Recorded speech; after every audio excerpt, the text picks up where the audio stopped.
संगीत रागी, आपके पास आ रहा हूं। ये लोग कह रहे हैं कि भाई साहब 91 का एक्ट है, सारे विवादों के ऊपर समझौता हो चुका है। जब समझौता हो चुका है तो फिर अदालत में क्यों जाना? क्यों राजनीति चमकाने के लिए जाना है क्या?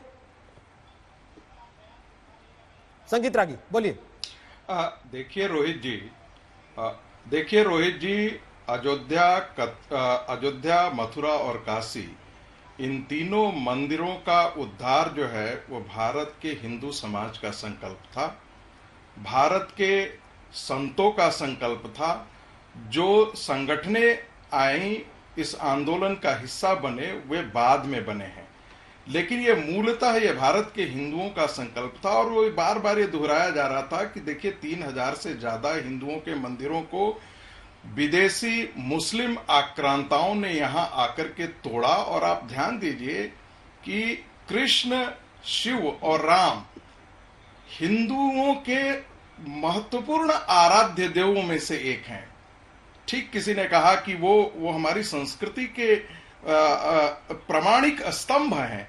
और वहीं जाकर के यदि मस्जिद खड़ी की गई है तो जानबूझकर के हिंदुओं को दलित करने के लिए, अपमानित करने के लिए ये ध्वंस किए गए हैं।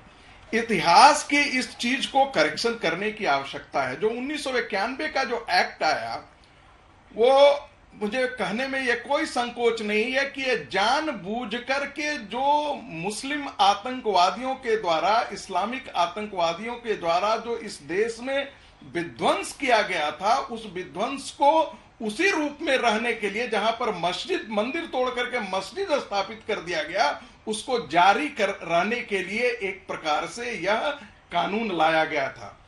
एक स्थिति ऐसी थी जिसमें बहुत ज्यादा इसका प्रतिरोध नहीं हुआ, लेकिन मुझे ऐसा लगता है कि हिंदू समाज को आगे बढ़कर के इसका प्रतिरोध भी करना चाहिए था। जब सीएए का कानून आता है, अयोध्या में सुप्रीम कोर्ट का निर्णय आता है, इसके बावजूद लोग जाते हैं।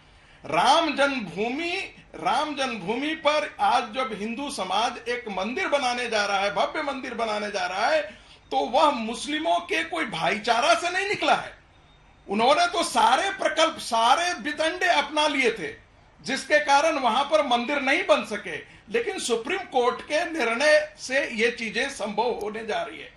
सुप्रीम कोर्ट के निर्णय के आने के बावजूद असदुद्दीन ओवैसी और बाबरी मस्जिद एक्शन कमेटी और all India Muslim personal law board के लोग सारे काम कर रहे थे। अगर आपको लगता है 91 का कानून मुस्लिम तुष्टीकरण का कानून था, मेरा अपना मानना है, तो सर सरकार से कहिए ना, संसद में ताकत है उसके पास, बदलवा लीजिए। वहां पर का कानून था, सरकार से कहिए, संसद में ताकत है उसके पास, क्यों विष्णु जैन को अदालत में भेज रहे हैं? देखिए फिर 30 साल चलाएंगे इसको। देखिए रोहित जी, यदि ये इस देश का हिंदू समाज इतना ही संवेदनशील होता अपनी आस्थाओं के मुद्दे पर, तो ये सारे मुद्दे 1947 के बाद ही तुरंत निपट जाने चाहिए थे। लेकिन दुर्भाग्य से कांग्रेस की सरकार ने मुस्लिम तुष्टीकरण के लिए इस देश की सांस्कृतिक धरोहर को मुसलमानों के हाथ में गिरवी रख दिया। मुसलमानों के हाथों में इस देश की सांस्कृतिक धरा को उन्होंने वोट बैंक के आधार पर बंधक बना दिया। अब भारत का हिंदू समाज थोड़ा थोड़ा उसके प्रति संवेदनशील हो रहा है। तस्लीम रहमानी जवाब दे रहे हैं आपकी बात पर। नहीं है तस्लीम रहमानी आपकी बात पर रिएक्ट कर रहे हैं। और काशी का ज्ञानवापी मस्जिद पर जो मस्जिदें खड़ी गई हैं, उन्हें हटाया जाना चाहिए। तस्लीम रहमानी आपकी बात पर रिएक्ट कर रहे हैं संगीत रागी, वो चाहे वो कोर्ट का रास्ता हो, उनका रिएक्शन सुन लीजिए एक बार, वो सड़कों का रास्ता हो। ठीक है, तस्लीम रहमानी बोलिए। देखिए जो अभी संगीत रागी जी ने कहा, किस कदर हाईली गवर्नर एंड प्रोवोकेटिव बातें हैं जो संगीत रागी जी ने कहा, दो कम्युनिटीज के बीच में नफरत करने वाले। मैं साफ कहना चाहता हूं, पिछले 70 साल में आजादी के बाद से लेके अब तक 10,000 मस्जिदें, बाबरी मस्जिद समेत 10,000 मस्जिदें या तो शहीद कर ली गई या उन पे कब्जा कर लिया गया। दिल्ली में 300 मस्जिदें हैं जिन पे कब्जा किया है, जिसपे गाय भैंसे बनी हुई है या वो किसी न किसी के घर के इस्तेमाल में आ रही है। और आर्काइव्स के नाम पर सारी मस्जिदों पर सरकार का कब्जा है। जो उसके अलावा है, यानी 10,000 तो प्राइवेट प्रॉपर्टी से भूल भर गए। तो आप क्या समझ, आप 3,000 मंदिरों की बात कर रहे हैं, ये 10,000 की बात कौन करेगा? और फिर जिस भाईचारे की आप बात कर रहे हैं, भाई तो आप बन गए।